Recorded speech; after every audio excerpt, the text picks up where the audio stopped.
these low propensity voters coming out and voting for Donald Trump. In big numbers across this country. Katie Tur, thanks. Lawrence O'Donnell is with former RNC head Michael Steele and a certain James Carville, who we've been listening to this evening. That's right, and the conversation never stops here at this table, and James, Wisconsin is looking shaky for Secretary Clinton? Shaky? Yes, that shaky is about as optimistic a word as I can see right now. I think this is, if this thing goes where it looks like it, where I hope it doesn't go, people got to understand this election is going to have consequences like you can't believe. I was looking with Steve Schmidt's presentation, and I think Steve was, if anything, optimistic. Donald Trump now has the authority of an election behind him. It's the biggest thing that you can have in a democracy. You can't. This is not an antiseptic event. This is now. He has the validation of the people, and he was not very. He said what he was running on. It was pretty clear what he was offering, and you know, obviously, you can imagine I'm distraught about the entire thing. I feel terrible for a lot of people, a lot of my friends, but that's what is here tonight is hard to put into perspective. We're going to have one-party rule in this country, and Obamacare is done. Dodd-Frank is done. The diplomatic and financial consequences, I'm looking now, the futures are down 7.19.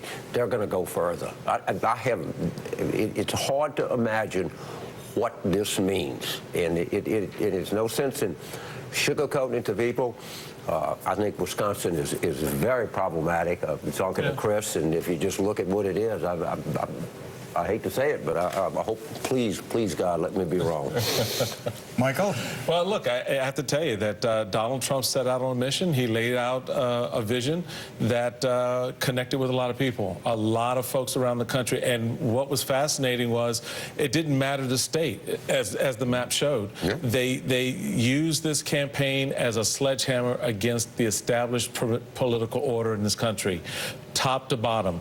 You're right, James. This is a new order here. This is a brand new space for the country and for the American people. Elections have consequences. We all know that. And we're all in this together now. So what is going to be important? If the numbers, if the states bear out the way they seem to be, and he hits with the next 2 or 3 states, hits 270, this is the moment where Donald Trump is, if he's never done it throughout this campaign, this is the moment when he shows the country he's president. And he makes the kind of, I'm just saying, I'm just putting it out there, because no matter how you cut this, this is a huge step forward. Now, everybody who gave the talk about Donald Trump wanting to come together around Hillary Clinton and make it work are now going to have to swallow those words and come to Donald Trump and make it work.